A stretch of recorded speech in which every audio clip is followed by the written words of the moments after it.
السلام علیکم، B T V news کے ساتھ میں ہوں ندا ارشد۔ نظر ڈالتے ہیں نیوز ہیڈ لائنز پر۔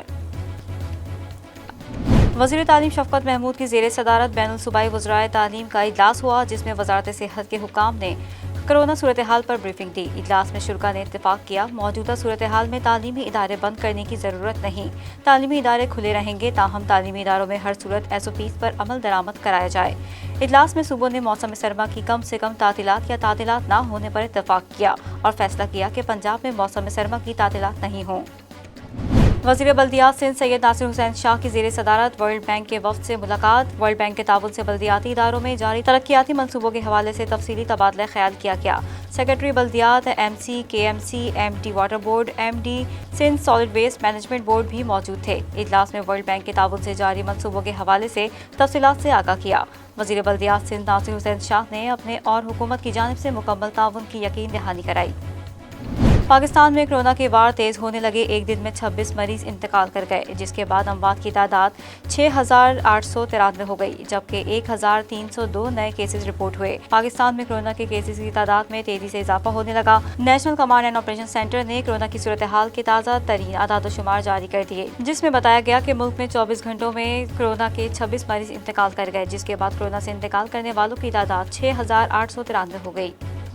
وزارت خزانہ نے رواں مالی سال کی پہلی سماہی کی مالیاتی رپورٹ جاری کر دی۔ رپورٹ کے مطابق رواں مالی سال کی پہلی سماہی میں بجٹ خسارہ 484 ارب روپے تک پہنچ گیا اور اس دوران بجٹ خسارہ GDP کا منفی 1.1% رہا۔ رپورٹ میں بتایا گیا ہے کہ رواں مالی سال کی پہلی سماہی کے دوران حکومتی آمدنی 1,478 ارب روپے رہی اور جولائی سے ستمبر تک حکومتی اخراجات 1,963 ارب روپے رہے، جبکہ جولائی تا ستمبر ٹیکس ریونیو 1,122 ارب اور نان ٹیکس ریونیو 356 ارب روپے رہا۔ چین نے کرونا وائرس سے بری طرح متاثر 3 ممالک کے شہریوں کے داخلے پر پابندی عائد کر دی۔ چین نے دنیا بھر میں کرونا کی دوسری لہر کے بعد اپنے ملک میں سختیاں بڑھا دی ہیں اور کرونا کو پھیلنے سے روکنے کے لیے وائرس سے بری طرح متاثرہ ملک برطانیہ، بیلجیم اور فلپائن کے شہریوں کے داخلے پر پابندی عائد کر دی ہے۔ اس کے علاوہ چین نے امریکہ، فرانس اور جرمنی کے شہریوں سے چین آمد پر صحت سے متعلق اضافی ٹیسٹ کے نتائج دینے کا مطالبہ بھی کیا ہے۔ پاکستان مسلم لیگ نون کے صوبائی صدر لیفٹیننٹ جنرل عبدالقادر بلوچ کے استعفے سے پارٹی میں پڑنے والی دراریں گہری ہوتی جا رہی ہیں۔ پاکستان مسلم لیگ نون کے صوبائی صدر سابق وفاقی وزیر لیفٹیننٹ جنرل عبدالقادر بلوچ بدھ کو کوئٹہ پہنچ گئے۔ کوئٹہ آمد کے بعد نجی چینل سے گفتگو میں انہوں نے کہا کہ 7 نومبر کو MPA ہاسٹل کوئٹہ میں پارٹی عہدیداروں، ہم خیال ساتھیوں، کارکنوں کا اجلاس طلب کر لیا ہے، جس میں مستقبل کے لائحہ عمل پر غور کیا جائے گا۔ کشمیری ثقافت اور ورثہ کے تحفظ کے لیے کشمیر کمیٹی نے اہم قدم اٹھاتے ہوئے شوبز سمیت مختلف شخصیات پر مشتمل ایڈوائزری بورڈ قائم کر دیا۔ بورڈ میں معروف شاعر انور مسعود، اداکارہ سمینہ پیرزادہ، شان ہمایوں سعید اور علی عظمت، عدنان صدیقی، شہزاد رائے، یوسف صلاح الدین، حدیقہ کیانی اور فہد مصطفیٰ سمیت سابق کرکٹر وسیم اکرم اور ان کی اہلیہ بھی ایڈوائزری بورڈ میں شامل ہیں۔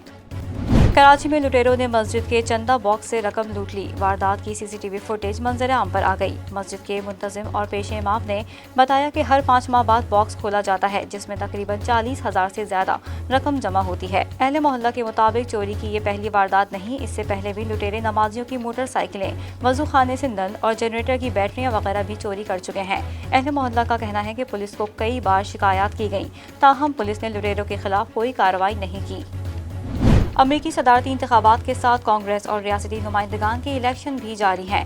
اس مرتبہ ایک مردہ شخص بھی انتخابی نشست جیتنے میں کامیاب ہو گیا۔ نارتھ ڈیکوٹا سے تعلق رکھنے والے ڈیوڈ انڈیال گزشتہ ماہ کورونا کے باعث انتقال کر گئے۔ ڈیوڈ انڈیال میں گزشتہ ماہ کورونا کی تشخیص ہوئی تھی اور 5 اکتوبر کو ان کا انتقال ہو گیا تھا، مگر وہ انتقال کے بعد بھی اپنے ضلع سے ریاستی نمائندہ بننے میں کامیاب رہے۔ ڈیوڈ انڈیال کو اپنے حلقے میں 36% ووٹ ملے۔ پاکستان کرکٹ بورڈ نے پچ اور گراؤنڈ کے معیار کی بہتری کے لیے بڑا قدم اٹھا لیا۔ جدید آلات کی خریداری کے لیے PCB جلد ٹینڈر جاری کرے گا۔ Pakistan cricket board international companies کے لیے ٹینڈر جاری کرے گا۔ 6 بڑے کرکٹ سینٹر کے لیے 6 کٹس منگوائی جائیں گی۔ پچ کی پختگی اور باؤنس جانچنے کے لیے کولنگ ہیمر خریدا جائے گا۔ نیوز اسٹوڈیو سے فی الوقت اتنا ہی۔ مزید خبروں سے باخبر رہنے کے لیے وزٹ کیجیے ہماری ویب سائٹ www.btn.tv اور سبسکرائب کریں ہمارا YouTube چینل بدر ٹیلی ویژن نیٹ ورک۔